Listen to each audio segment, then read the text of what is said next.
know who you are, and stand on what you believe. And you may not be able to afford everything, but they won't know it until you decide to walk out. Not only in that setting, but in every setting of your life, like, you just got to be confident in who you are and what Woo!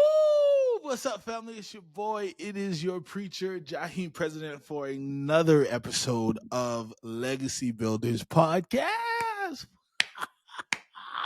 Let's go. We're here for another episode. 2 weeks ago, we talked about an amazing episode I had with one of my friends, Michaela. She was the first ever guest, and I believe this episode tonight, or this episode, whenever you're watching, is going to be even greater. I'm kind of, I guess this is the season where I'm bringing all my friends on to talk about life and to navigate life.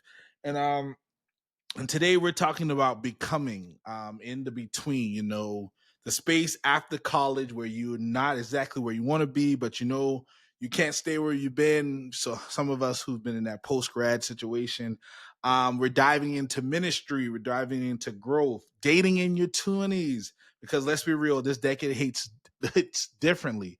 And joining me today is someone I deeply respect, someone who is a thinker, who's a grower, who has kind of challenged my way of life and kind of make me want to strive to be, in the upper echelon and the upper, class style. I'm none other than my brother in Christ, the traveling preacher, Minister Cameron Wright. Come on. Yes. Seawright, fool. Oh, Seawright. Sorry. Ooh. Whoa. All right. So if we start laughing, that's just our friendship. But he is the second ever guest on Legacy Builders Podcast. Come on, give him a hand. And Cameron, come on, introduce yourself to the people. Who are you? Yes, good evening, or whatever time you're gonna watch it. My name is Cameron Seawright, senior. No, not a senior. Oh. Graduated. I thought you was talking about seeing like you got a junior. I was like, okay. No, no, no, no. Graduated from the greatest HBCU, the HBCU that splits BC at HBCU, Benedict College in Columbia, South Carolina, and now a grad student at Emory University in the Campbell School of Theology. That's it. And Yes, and what? a preacher. Come on, man. A preacher of the gospel of the AME Church, consultant for youth and young adult development ministries in the 13th Episcopal District, which is the state of comprised of the states of Tennessee and Kentucky. Right. Come on, man. He does it all, y'all. He's that guy. He's the one we're all striving to be. I really do think that. All right, so Cameron, you just say you graduated from Benedict College. So just tell me, how has that space been these last? Well, it have been 2 months. 2 months. How has it been navigating um, life after college? It's really been a challenge, man. When you've been accustomed to seeing the regular people every day, and keeping in contact with certain people and going with certain crowds, and now waking up every morning and not having anything to do anymore. Like, wow, like everybody's spread apart. Everybody started internships, started their own jobs, and then most importantly, you have started a new life and a new journey. And it's kind of like, wow, like this is the new life reality. Like this is my this is my everyday life, which is now becoming boring. I had to find things to do, and finding different things and find different ways to now create social norms and and create your social life. It could be a bit challenging. So I got this question for you. Describe your college life. Like, were you so busy that did you get the full college experience, and did you get the full HBCU experience? My freshman year, for like the first few months before everybody knew who I was, I Mhm. got a good college experience. After people found out who I was and what I started doing on the campus, it kind of died down. I wasn't really able to, live a college HBCU life. But Mhm. My senior year, I decided to just put all that aside. In my senior year, I actually lived my college and HBCU life to the fullest. Mm.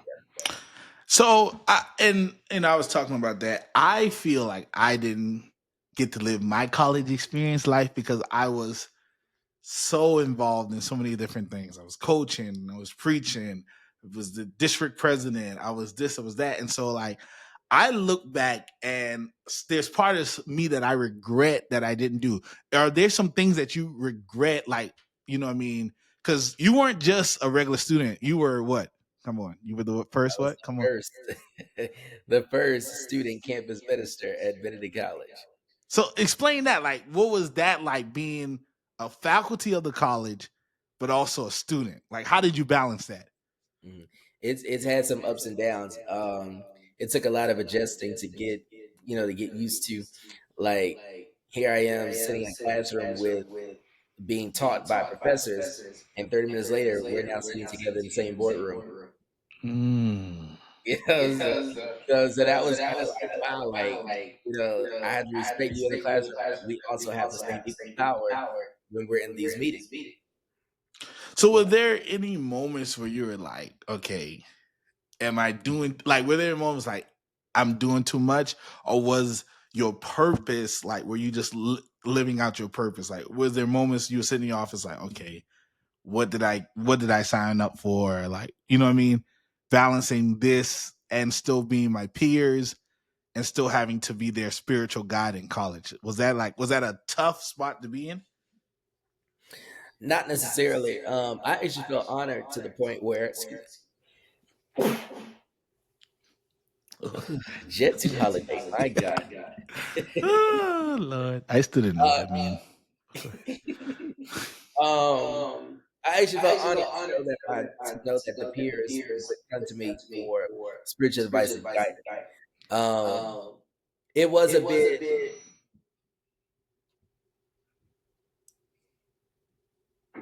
What's the word I'm looking for? It was a bit not shocking, but nerve wracking at the beginning with the first few people that I've started ministering to, that the ones that came up. But after I realized it's like, wow, this is just what I'll be doing. You know, years from now, like I mean, when I'm 30, I'll be having a congregation that's of people that's 30 and 40 years old. But I think in this setting, it's just more like we're all living the same life, Mhm. and you're looking at me as a greater than and not equal. Great. So I want to get in this. You are, how old are you, Cameron? 22. 22. So you're 22 and you have accomplished so many things. So if you could use one word, or if you could describe yourself in your early 20s, what you've experienced so far, what would it be like? How would you describe yourself now, 22, graduating, going to, you know, other levels of school? How would you describe yourself right now? I just say ambitious. Ambitious. Why? Explain. Come on, those people. Come on. Ambitious. I'm not gonna say I'm hungry for power, Mhm. but I'm hungry for being the difference, being the positive outcast, Mhm. not just one that can say, "Oh, I was a black sheep of the family," or you know, I've been cast out, looked down upon. Like I'm actually one that's changed the trajectory. So a game changer. Yeah. See, I thought that would be a little arrogant of me to say that, but it's like I mean, I have changed the game. I mean, you. I think, and we'll talk. We'll dive into that right there.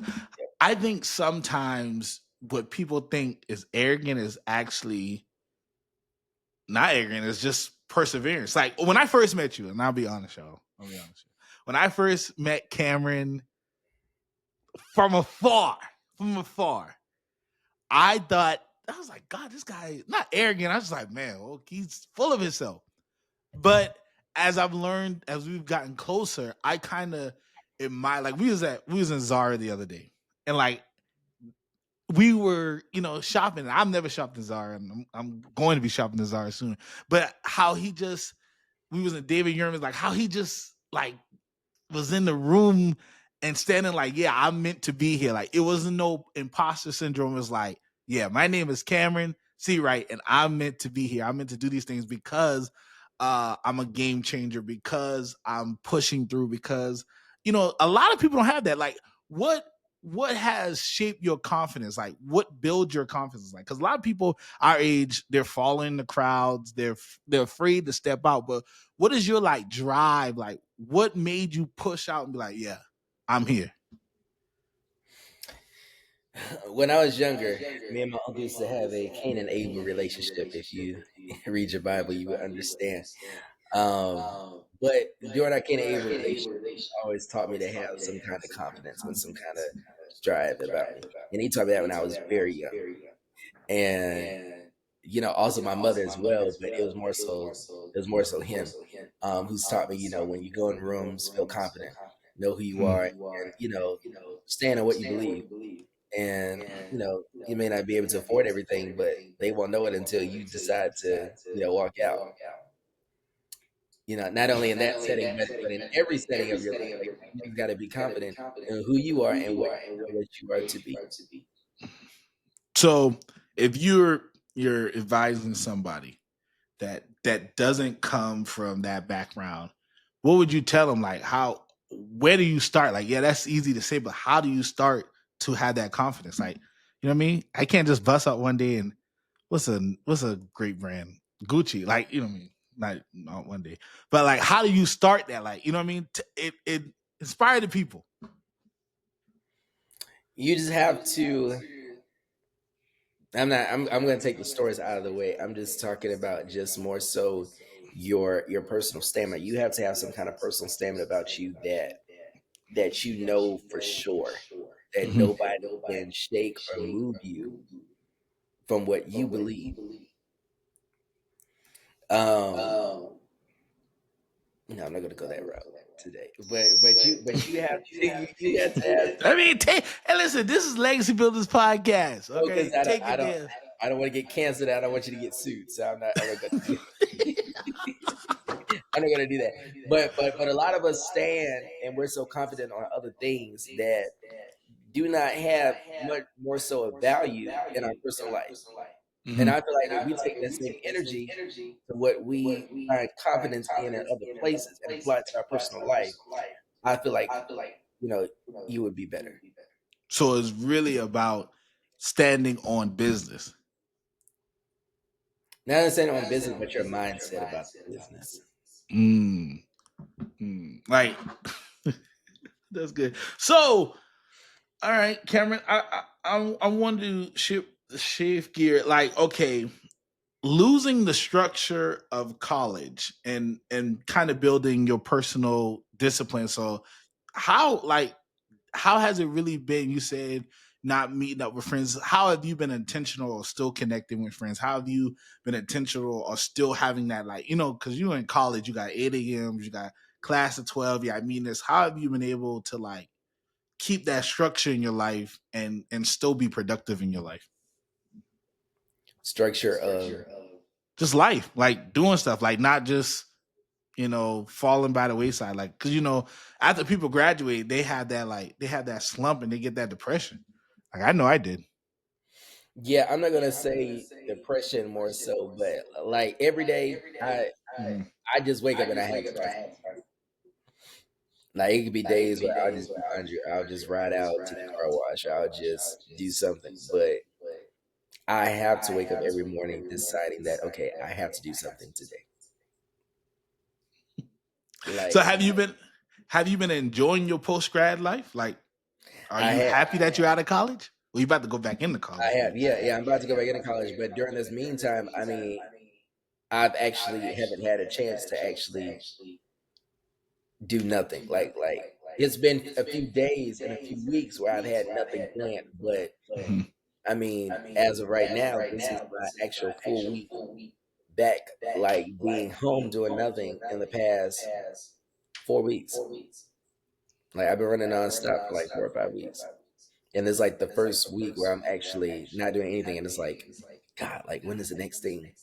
Like no preaching, no Mm. traveling, no playing, Mm. no nothing. I've just been here.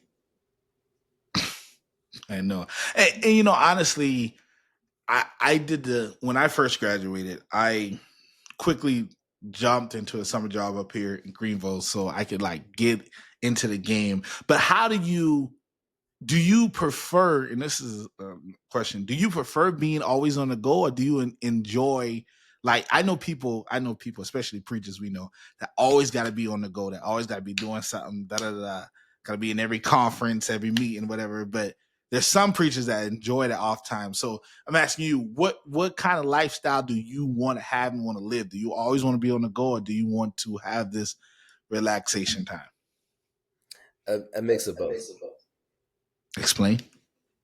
A mix of both. Like I like the traveling. Hmm. I like going to conferences, connect with people. But you also have people that go to conferences for the wrong reasons. Like I go to conferences because I actually like seeing people and I want to learn the material. Not learn the Whoa! not learn the Whoa! I mean, because you have people that go into debt trying to go to all these conferences, and you just can't go to it, and you're going because you're trying to be seen. Now Say I that go, again. Say that you go again. because you're trying to be seen. Jesus. Okay, but I would tell you this: the first conference, and I hate to talk about I had this podcast more so centered around the church or the black church, but the first conference I've gone to that was actually productive, which I wish every young pastor and preacher should go to, the Hampton Ministers Conference. Mm, I haven't When I been went, yet. and that was the first conference I've gone to where I didn't have to be a armor bearer, I didn't have to be a driver, I didn't have to be seen, I didn't have to do anything. I could just sit there and just soak up the wisdom and the knowledge and attend the workshops and just enjoy the vibe. Mhm. And I mean, doing that, like Hampton just opened my eye of how that is like Hampton is literally the hospital for every pastor and every clergyman. Mm. I mean, pastors I've never thought would be at Hampton. Like Hampton is the Black Church BET Awards. Okay. To me, that's Uh, it. Like I mean, like you can go in one section, like I just I'm not gonna name drop, but I just like you to see everybody, mhm. and not only that, but just to be spiritually motivated to keep going with your ministry. Mm. Like that was a major thing. Um, so it comes to a point where like I want to make Hampton my uh like make my business to go to Hampton. But it was just like that one year. That was just a good year. Like we had good preaching nonstop, and then but the last 2 years it's just like the year last year it was a schedule conflict, and this year I just wasn't interested. Well, okay. So you segue into something. We both are preachers, okay, and we're both young, okay. Cameron's younger than me. We're still in our 20s. So, Cameron, how old were you when you first started preaching? Bootleg preaching, as some people would say. My first outside engagement was 9, so I tell people I've been preaching since I was 9. 9. First Sunday of April 2012. You were 9 in 2012? I was 9 in 2012. Yeah, I'm 11. Duh. All right, so how? Okay, so little do I know, Cameron comes from, well, I would say, yeah, a line of preachers. You know, his grandma, his granddaddy is a preacher. His uncle is a preacher. He's a preacher. So 9 years old, how does it feel like, okay, how does it feel growing up knowing that you had that call over your life? Did you ever feel pressured by family? Because, oh, somebody you gotta be a preacher, or was like, how was that holding that 9 years old? What you in fifth grade? Yeah, fifth grade, fourth grade, and Fourth you grade. preaching. How was that weight? It wasn't more so a weight. Like some people feel like they ran from a calling or they were struggling with the calling. again, it comes with confidence. I knew what I knew what I was. I knew what I wanted to be. Um, yeah, that's what it is. It was never a struggle. So it was never struggle. So, one day you just woke up and said, "I'm gonna be a preacher." Like, was you wrestling with it? And I'm gonna tell my story in a minute. But so you just said, "Okay, God called me." What? Literally. You know, I had the opposite. Like, so I knew I was going to be a preacher when I was younger, whatever. But like, I got into high school, and like, I wanted to do high school things. You know what I mean? You consider that as a preacher. But I did, of course. We'll get into that. But can you really though? Like, really be because you know what, Cameron? I wanted that. You know that Paul story where I was going in the wilderness, I was I was being as big and bad enough as I wanted to do, and God would yoke me back, and I would have the testimony. But I never was able to have that because I knew, like I said, I knew God was calling me, and so like when things would go left, or when friends wanted to do this and that, I was just like, no, I can't. My senior year of high school is like one of my most boringest year in high school because I gave up those things because like I was preparing myself. So how do you balance being young and anointed? Because y'all, this Joker right here, listen, you gotta look him up. Look him up. Go to his social medias. He got, he do little preaching clips here and now. But how do you balance being young and anointed for the young preachers that are gonna watch this? It comes with humbling yourself. When it comes to the anointing, and Jaheim, the way you looking at me, I think What? Yeah. Expand, man. This is a podcast. Expand. when when you are gifted Mm-hmm. with such oil and anointing, Mm-hmm. you have to walk humbly, knowing that you are just like everybody else with just a different type of season. Mm. If that makes sense. Um, you can't let the anointing get to your head, and I think that's what's wrong with a lot of us as in our generation. We're getting caught up in everybody calling us doc or bishop or apostle, or like I tell people my name is because I do work of the Lord. Okay, that's okay. Like you're not gonna call me brother. I'm sorry. Like homeboy, Lord, I wish I could expand on that, but my hands tied. you're not calling me brother like that. But again, it comes to humbling. But I know Yeah. when I put my name on papers, and when people ask me, okay, what is your title? Minister Cameron Seawright. Mm-hmm. And I more so did that when I became a minister. So you had to walk with a humble.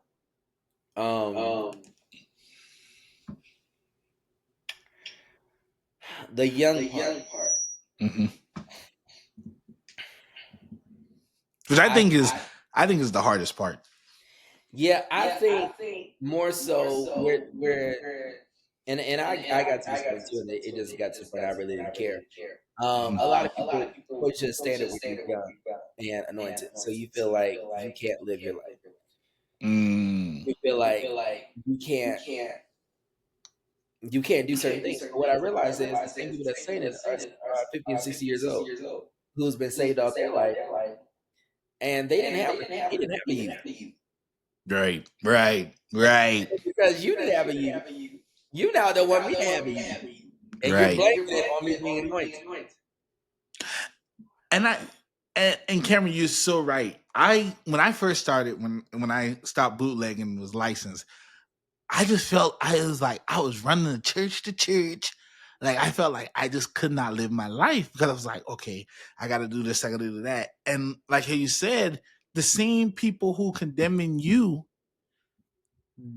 for one, they probably did have a youth, and for two, they're living their youth right now. And I'm gonna say that. Okay. But I think, like, would you say, Cameron? I think that's so. I think because the church, especially once you know, preach or whatever, I think the church puts such a pressure on you to become them. You know what I mean? Like your pastors, your leaders, they like, okay, now you got to dress like me. Now you got to do this. Now you got to be in all of these meetings. Now you got to sell out your life for the church, not Christ. I just said something for the church. And I think that's why a lot of young preachers get burned out. By the time they're 30, they end up or 25 even, they start getting mad, they start getting rebellious, and then it becomes scandals. Oh, you see so and so. Oh, you see so and no, no, no. Y'all just put this unnecessary pressure on me, and now I feel like I'm trapped. Mm-hmm. And not only trapped, but this is not what was promised to me. Expand on that. What do you mean? For the people who listen in the back. If I go to seminary, get a degree, get all this, and I'm expected. I'm expecting to be at this place by now in my life. And here I am still taking plums and oranges when I'm supposed to be in the land of milk and honey. Now I can say it. Right. You can say a lot of stuff. Listen, y'all, you can say a lot of stuff. I gotta be hush about. But I think and Cameron, I think that's so true because when you're young, they try to lock you into a certain path of ministry. You know what I mean? Like you said, do this, and you can become this. But I want to talk about this. Cameron is a true trailblazer because, like, we going back talking about when he was at Benedict, nobody would have thought about, you know what I mean, doing that when you was young. Because didn't you start off as the president? Start as president. I never saw that coming. Right. And so you're young, you're doing all this stuff, but what kept you grounded? Like, you know, you're the first, you know, student campus minister. Like what devotions or what do you do in your quiet time to keep you grounded? He's preached at some big stages, going to be preaching at some bigger stages soon here and later down in life. But what keeps you grounded? How do you not, you know, us young preachers, you know, us young ministers, you know, once we hit a certain level of a stage, we think that we have arrived. So what keeps you humble enough to say, okay, I know where I'm going, but I'm not there yet, or not fully there yet, I should say. What keeps me grounded is know where I started. I know the first service that was under my administration, under my direction at Benedict College, only had 3 people, self-included. I'm sorry, 5 people. All right, say it's 5. Me, the campus minister at that time, another minister, the musician, and 3 other. I'm sorry, it was 7. It was 7 people. And when I go these churches, small, medium, large churches, I think about those. That includes those 7 that came that night to the first service. And I mean, it was like, I mean, we had church, but it's like, wow, like this is not what I was expecting. And I remember that first night I was like, wow, like there's no way that this is going to be my ministry. Looking at those 7 people. And that's what keeps me grounded. Like every time I like get high or I feel like I'm high and mighty or I think about those 7 people, self-included, that came. So really 6. So 6, yeah. And can I tell you this? I've had the opportunity. He built something real good there, Benedict. So how was it hard to walk away from that? Not really, because I knew that I knew I did the best I knew I did the best I could with what I had. Mm-hmm. Now I would probably feel bad if I didn't do anything and nobody was saved, nobody got a new spiritual life. I didn't connect with anybody, but the fact that I can say I left something greater than how I found it, Mm-hmm. and it multiplied and it worked. I left money to them. Right now, the chapel is being renovated with new updated technology, Mm. with updated flooring through grants that were submitted under my administration. Even though I'm not able to use any of it, Mm-hmm. but the fact that that's been done for somebody else to enjoy, I mean, that's, you know, if the next person manages it right, that could be a great ministry. Mm. All because it was started by 3 people. Three? And three, the organization was started by 3 people, self included. It was only my name, the former campus minister, and the former president of Basic on that role when I first got in 2021, 2022. And the highest membership has been was 28 Under your administration or administration. 28? So you build and maybe this podcast for the young preachers tonight. Okay, so what is your next? What are you preparing yourself for? You're going where? Go ahead and shout out your school and how are you preparing your mind mentally for that? School of Theology. So how are you preparing for your next in your now right now? I've never prepared. I just let it be. I feel like when people prepare, you get upset. Expand. That's good. That's good. Yeah. I like when I was preparing for next in my life. Mm-hmm. In 2019, I had prepared a next season. Lord, and we're gonna circle back to that because you just No, we're not. No, we're not. I'm just no, we're not circling back to that. But I was prepared for it next, and Yes. so after that moment, I've never prepared. I never prepared to be campus minister. That just fell, and I let it go from there. Even in this position now, in the 13th district, I didn't necessarily ask for this position. It was carved out, originated. So I never prepared to walk in this, but now I'm in this position where I'm actually having to navigate how will I have a positive and a successful tenure administration for at least the next 7 years. Because the thing is, I didn't get fired. I resigned. Major difference. I wasn't kicked out.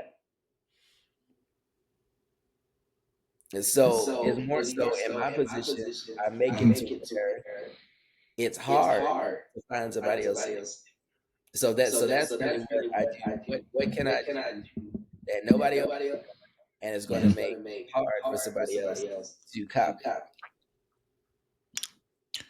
So you live in that state of mind where preparation is you're not trying to plan out your future. You're not trying to say I need to be here by here by here by here by here. I know where I want to be. Mm-hmm. If I work it right, I can be there by 36. 2036. You're crazy. This boy is crazy. Lord Jesus. I could be there by 2036. Right. That's gonna be the real game changer. Lord Jesus. Yeah, but that's the only long term thing I have. But whatever path I get there, and that may not even be. Mm-hmm. That's the plan I have for me. But something else greater could come. So if you were to describe yourself in ministry, what is your niche? Like some people have a niche for intercessory prayer. Some people have a niche for this, for that. What is your when they think of Minister Cameron Seawright, where, like, what is your niche? Like, for me, I would mine would be youth ministry or engagement or something like that.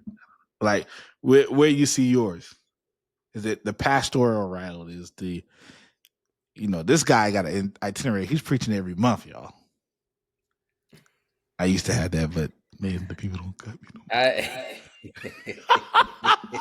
I used, hey, listen, we used to be able to look at each other, and post and see, oh, you preach it. Nah, I just look at camera and say, nice, he's preaching there. He's preaching there. I wish. I would say evangelism. Ow! Evangelism. I preach to bring souls back to, like, oh my God, Jaheim. I was so honored one Sunday recently. This was like maybe a few weeks ago. I was at a church and I recruited a YN for Christ. When I tell you I was so honored, oh my God, a YN. Expand on that, Cameron. The people, go ahead, expand on that. Go ahead. No, what I'm saying is I like the fact that when I preach, I'm able to bring, and it wasn't even just that one person, but what sometimes when I go in certain churches, and not in that church, one specific church I preached at months ago. I mean, from the time I mounted the pulpit and I took my seat, I was focused on that person over there. And I didn't know how I was going to reach that person. I didn't know what was going to be said. But when I saw that person stand up, and when I saw that person literally breaking down, crying when I was doing an invitational, it was like, wow, like this is my purpose. Like, I could preach in a room full of about 800 at max. And the fact that I reached this one person, I was invited months in advance to come to preach to this one person. I drove hours to preach to this one person. That is why I feel like I'm made for evangelism. And it's always younger. It's always the younger generation. Even at Benedict. So you tapped into something, and get some road rules, some advice for young preachers who are starting to get more engagement, who are starting to have maybe preaching 2 Sundays out of the month, 3 Sundays a month.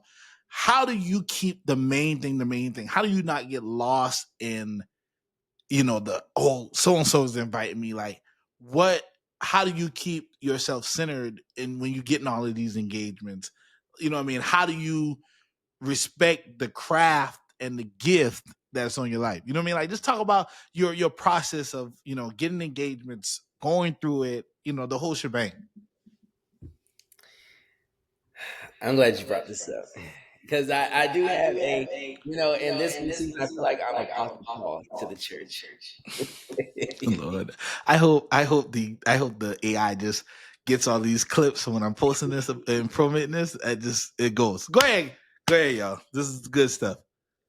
My thing to young preachers. I wasn't groomed necessarily. Neither was I always.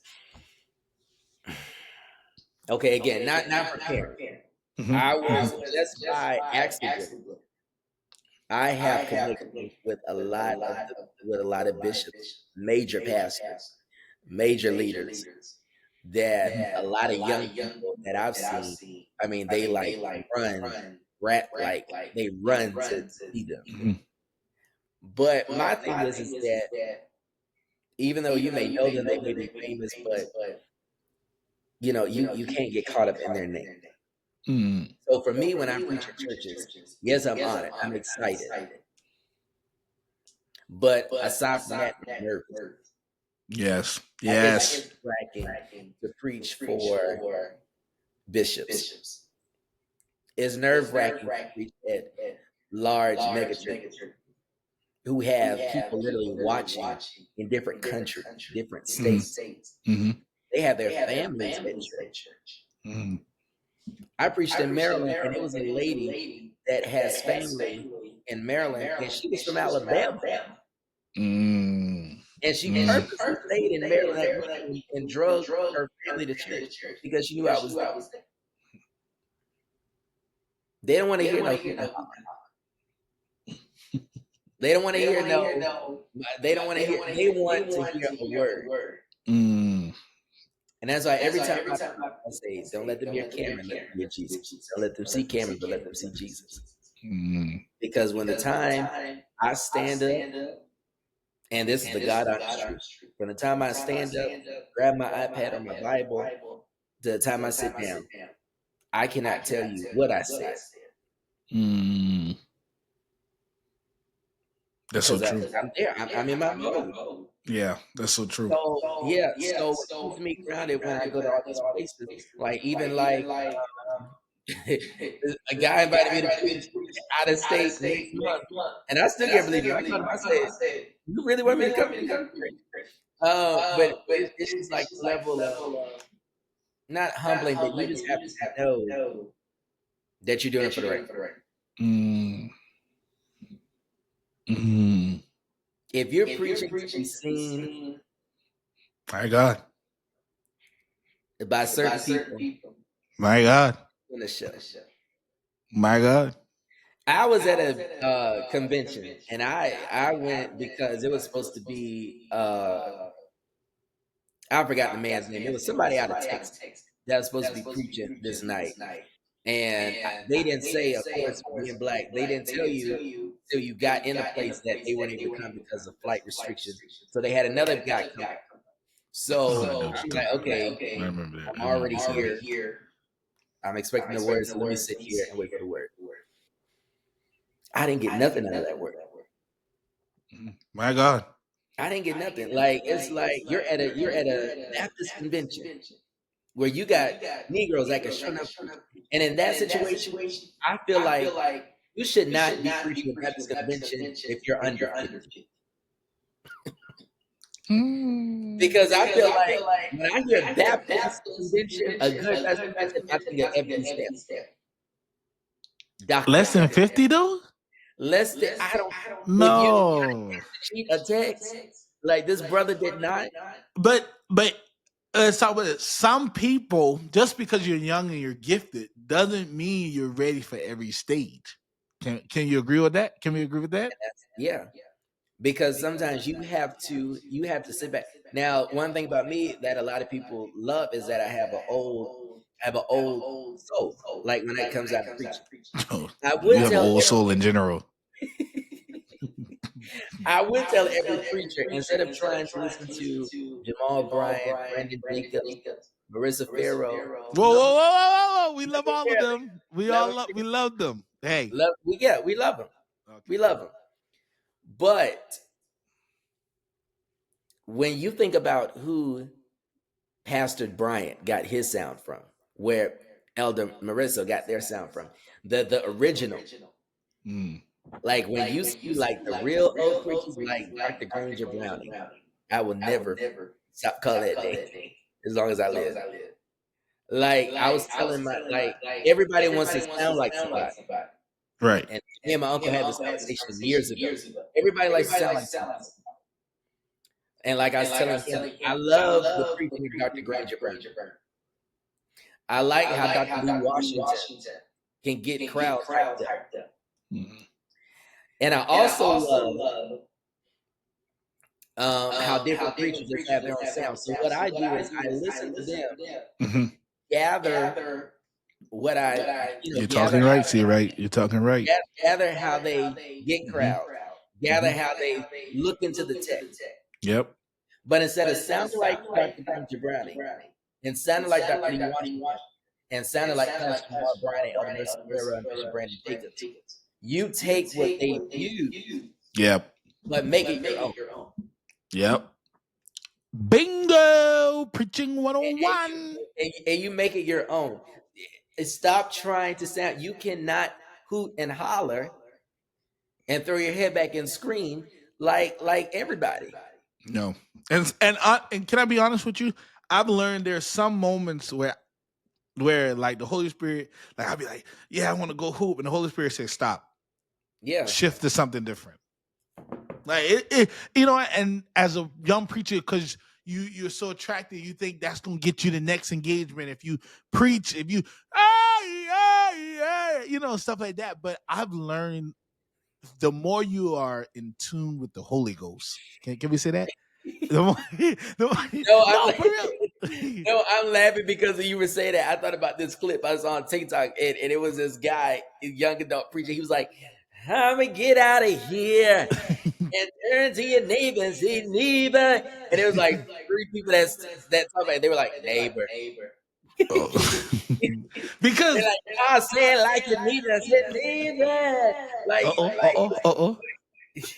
Yeah, and I think like how you were saying the YN, and that's so crazy you call it but it YN. But I've learned, especially when I'm preaching to younger crowds, I've learned they don't want to hear that. They want to hear how am I going to get through the abuse? How am I going to get through the sadness, the sickness? How am I going to navigate being young in my 20s? You know what I mean? You talking to, and I've always said you got to preach your grace. I don't preach nothing I ain't never been through.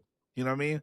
We got young preachers we know out here preaching and trying to wear this and that and have the cross turn around but it doesn't take all that and get to this. How do you separate doing ministry from being with God, Cameron? Like, how do you separate the two? Because I think that's hard for a lot of young preachers, hard for a lot of preachers in general, to start doing ministry without having their own personal time with God. My personal time with God is different. My time is through, because some people feel like prayer, scriptures. I find God in music. What you say? I find God in music. Hallelujah! Oh yeah, Cameron loves music. I'm talking about. I can wake up at 7 o'clock in the morning and have gospel on until 3 in the afternoon. And it's just like certain song lyrics. It's just like, wow, like God, you have really that's my devotion. Also doing that and reading, not more so reading, but reciting poems and Come on, poet. affirmations from Dr. Cecilia William Bryant's book that she wrote. Like, that lady is so gifted. If you do not know her, that's a problem. That's Pastor Jamal Bryant's mother. That's the real stage. God, R.I.P. Rest in power. That lady, Jaheim. I don't know if you and I'm only saying this because I thought about this week. As much as I travel, I'm supposed to have a sickle cell pain crisis by now. What you say? And I said, as much as I've been traveling, I should be having a pain crisis by now. Oh, hiya! I know. The last time, and I think about it, the last time I had a pain crisis was like 2 years ago. And it just so happened I had talked to Reverend C that morning, and we were in the airport somewhere. Bishop Bryant was at the event that night, and she went home and told Reverend C what was going on, and they got together. 2 hours. No, they let me just say throughout the whole day, and in pain, they got together, prayed for me. Bryant and Dr. Cecilia Williams Bryant prayed for me 4 days straight during my crisis, and that was the last time I had a crisis. And I think we kind of, going back to the expectation, everybody, and they probably crucified for this, everybody finds God and Jesus in their own way. Like, for me, my crucial time with the Lord is the gym. Like, I have gotten so much revelations of God in the gym. Like, just like I've been, I'd be crying sometimes, Cameron, and I can kind of, say I've been sweating. So people, but like, I'll be on the Stairmaster crying, and God just speaking to me, da da da da. And so I think for the young preachers and for the young people in general, because this is a young person platform, don't let people pigeonhole you, or don't let people push you into their expectation of what they think God should be in your life. I think many times, I think that's why a lot of people, young people, don't really go to church, or young people, whatever. I think because we're trying to oh God, just give me to this. We're trying to be like Saul and David. We're trying to give David Saul's armor. So the older generation, or whoever you may be talking to, are trying to put an armor on you that you cannot fit and you don't even need. So Cameron, I thank you for that, because you can find God in anywhere and in anything if you open your heart to it. And that's what I found ministering at Benedict. You don't need a sanctuary. No.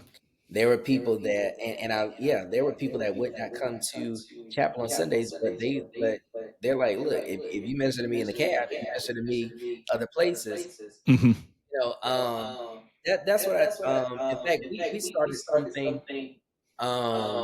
We took it from one of our organization members when she was running for a student position, Mm-hmm. and one of the events she had during her campaign week was 25 things you want from God, and it was like a writing class, and that was like an hour and a half, and the people that came to that, I mean, I was enriched by it.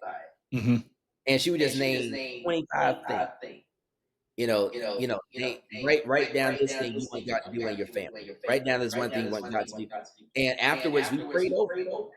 And some people put it on their wall. They remembered it. To the point after that, every semester, every beginning of each semester, we had her do that. We had her do that class. So we could write down every semester 25 things we're expecting and praying for God to do in our personal life. Thank God. And to this day, talk, Seawright. To this day, I can tell you that it was more people in those 3 classes we did one time. And out of those people that were in those classes, there's maybe only 5 that came to church weekly. So stuff like that, that's what reaches this new generation crowd. Not everybody likes church. Church is nice. Church is nice, but some people might want to have church. If I'm really trying to figure out a way how I can incorporate church into the trail ride. Why? Okay, so he's skipping through this thing because I was going to segue to that. Come on, Cameron, follow the lingo. But go ahead, flow. I'll flow with you. Go ahead. No, like I'm just saying, like those are different ways. Like we have to, the Black church, and as young ministers, hear me. As young ministers, we're in the same generation. Yes. I know we like to preach. I know we like to have church.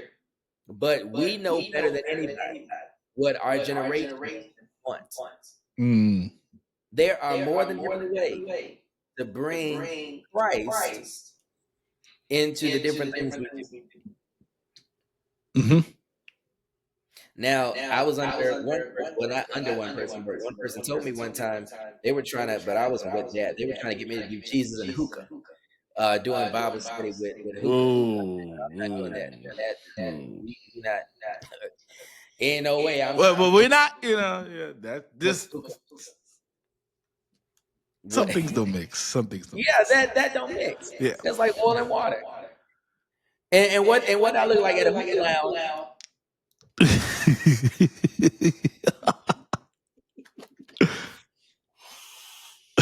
Yeah, so Ezekiel 18, it's like no.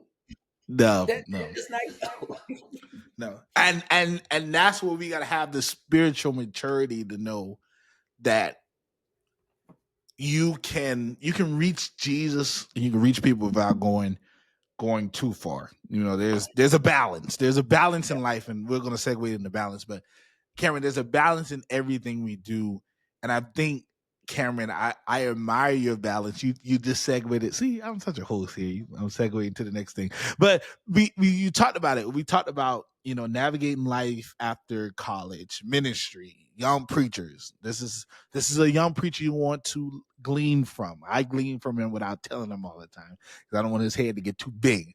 But there's certain things he'll tell me that I won't give it credit. And I'm saying this on a public platform. I won't give him credit for until after the fact. I see him do something. I see his courage. But balance, Cameron. I think you're a very balanced person. Like every time we talk, we're not always talking about church. All right. Every time we talk, Cameron has a life. Let me say that for the people. Cameron has a life. I have a life. I'm trying to get there, but Cameron, you just posted about it yesterday and whatever y'all listening to. Cameron, so you've been going. What do you do every Thursday night? I am putting. I don't have no boots to put on the ground, but I am at a trail ride at S Bar, Columbia, every Thursday night. And talk about the balance of having fun, of doing like, because when you first got there, you didn't know all the dances. Now every time I see him post something, I'm trying to I'm trying to do it. I'm like ooh ooh ooh. So just talk about having that, and not only just a trail ride, Cameron, but you travel. Like Cameron does it. So talk about that balance between the preacher, the soon to be seminarian, and just Cameron. At the end of the day, you're Cameron. So talk about that.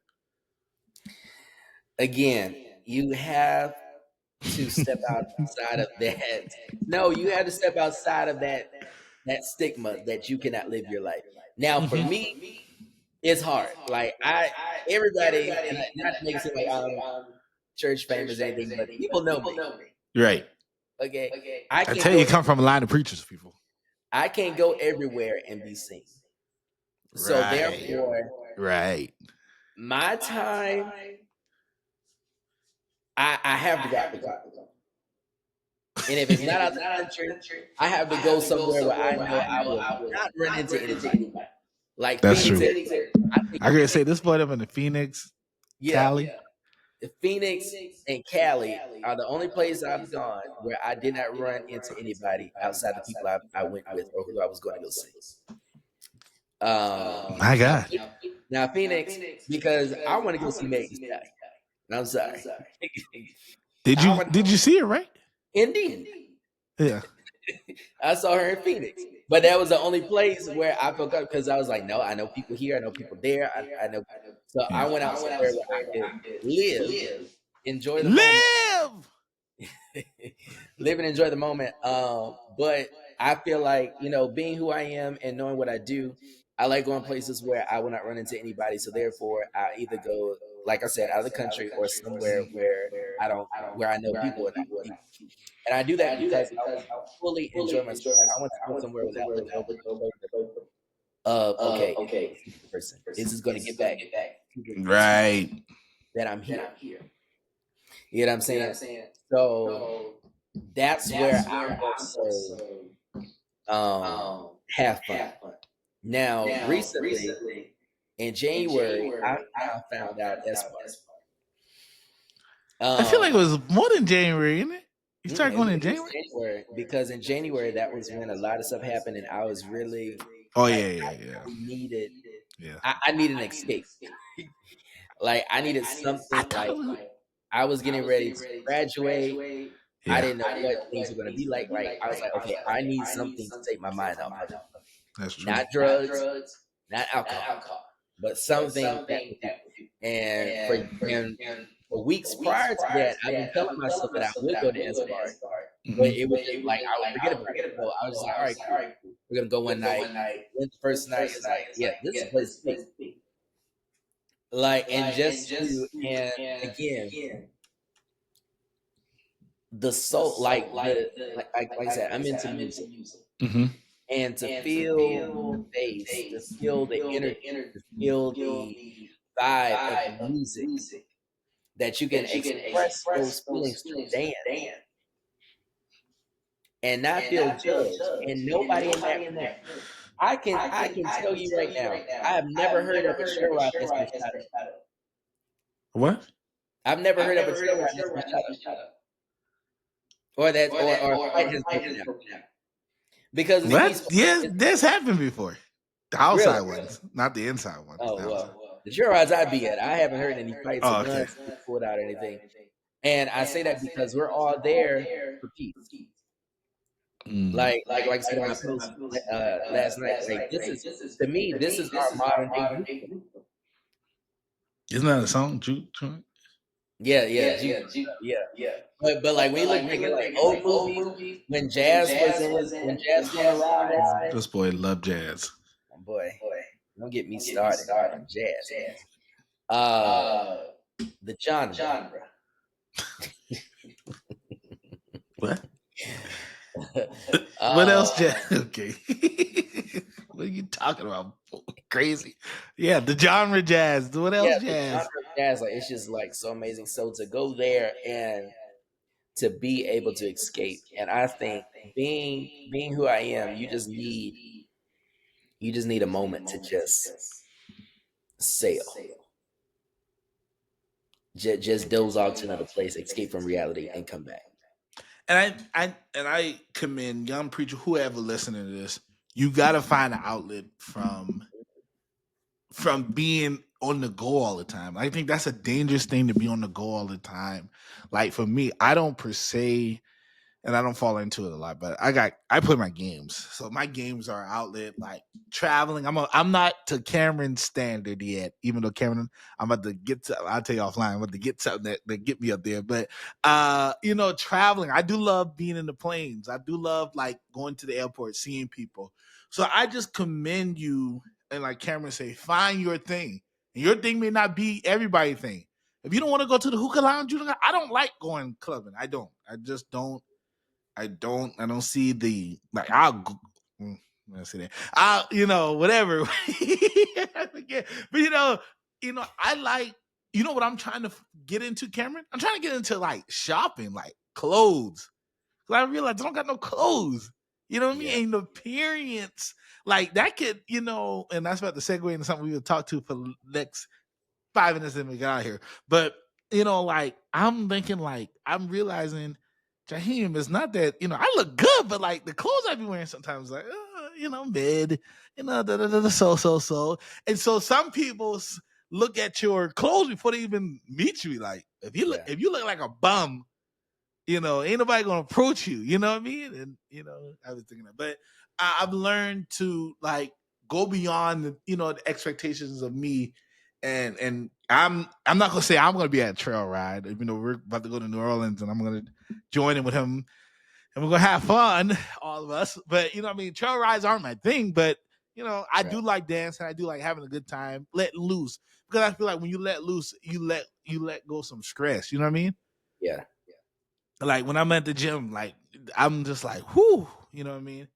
And so this is the last thing we're gonna talk about, Cameron, and we're gonna get out of here because this has been good. So just in general, you ain't gotta say you're dating or not, but when you think of ministry and dating, and for your future wife, do you want, like, are you, when you're dating now, are you looking for candidates? Are you looking for girls that are in ministry, in the church, outside? Outside. Hey, this is a question that was on here now. Outside the question, just in general, like what is the Mrs. Seawright, and how are you pursuing to find her? You and I gotta go into details. You can give us one blanket statement, and then we'll move on from that. But just for preachers, because I feel like young preachers, they want you to get married by 28. that ain't happening. And I already told my family they need to accept the fact that I'm not getting married. I may have children, but I'm not getting married. oh, what? Okay, go ahead. That's his truth. Go ahead. um, I think it's essential to just meet somebody for who they are. Right, right. I've seen a lot of people that have messed themselves up because they're looking for a pastor's wife, a supervisor, uh, elect lady. She gonna get you for that. She gonna get you for that. I hope that clip. But when you take people for who they are, one thing I really get upset with myself about, and I'm glad because I was rehearsing how I was going to say this on the podcast. When I first started, like the first month of me being campus minister, I've been in college, I started talking to one female. And the female that I talked to, she did not have a standard that, my organization felt as if I should have been talking or associated with, especially with my new position on the campus. And because of that, I kind of distanced myself from this individual because it's like, I didn't want to be judged. Like, here I am saving people, but I know.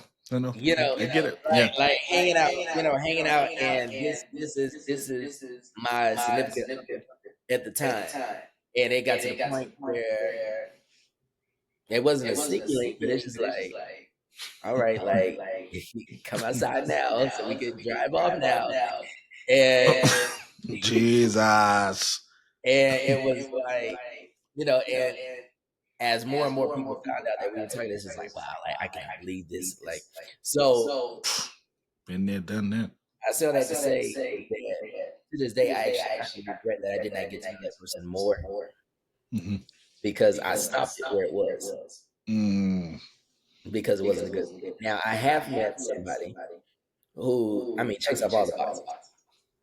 Like, this is the guy that going on. Like,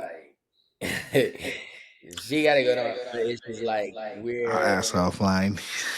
Yeah.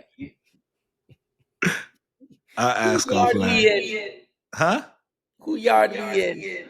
I said, no, I ask offline. Oh, are you crazy, fool? Go talk, fool. You're crazy. You're crazy. No, you're not getting me canceled here. Go ahead, talk, boy. But no, but that person who I found is just like, when you like somebody for who they are, and like, I did not know that woman wants to do everything, and it's just like, that was like a perfect pair in my eyes, because like, until you get to know somebody, like, you just don't know their vision. And I never talked to the girls I talked to. I never talked to them expecting them to be the first lady or the supervisor. Like, I talked to them because I actually like you.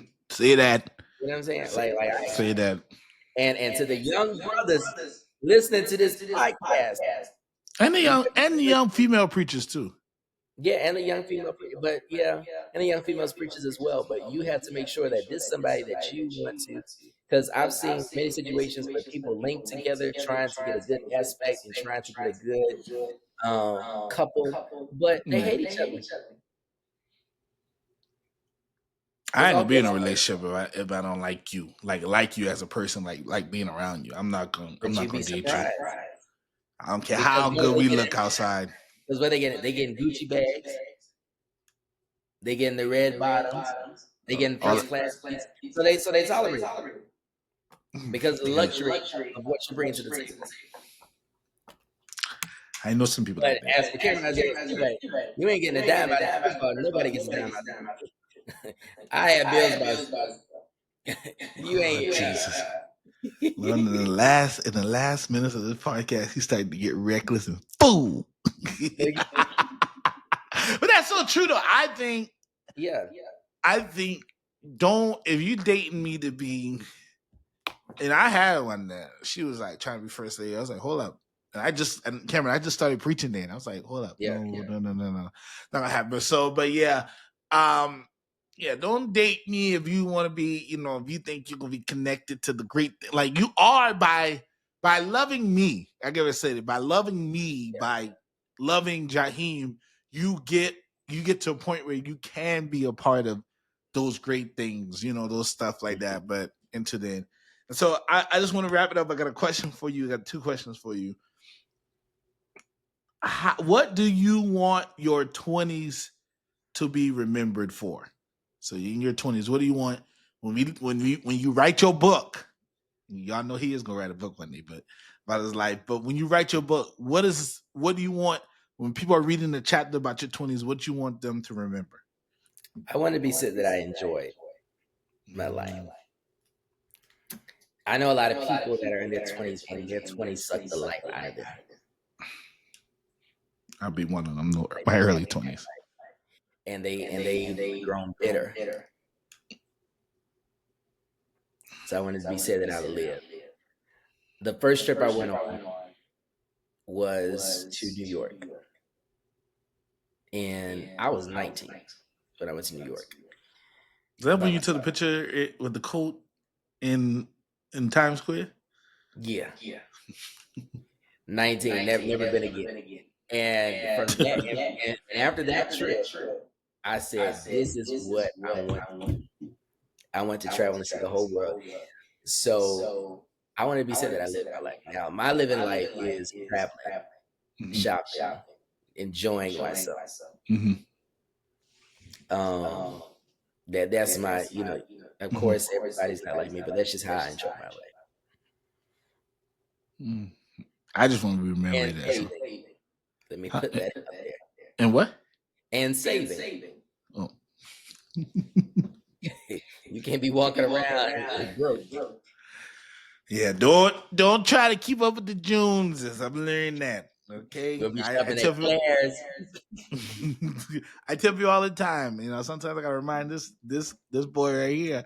This guy right here. I got bills, and they get first priority before anything. Because I'm not gonna get evicted out here. No, Hell no. That's not an that's not. option. That's never gonna be an option. I don't care if I'm I not gotta getting eat. evicted, and I'm not opening my window and seeing the repo man come and get my car. Right, that's not right. If I gotta eat oodles and noodles for about Hello. a good month, I'll do it. Oh, And that'd be good. But and another thing, all right, and we're called Legacy Builders Podcast. I promise the last question, Cameron. What does legacy building mean to you in this season? Like, what does legacy builders like building your legacy?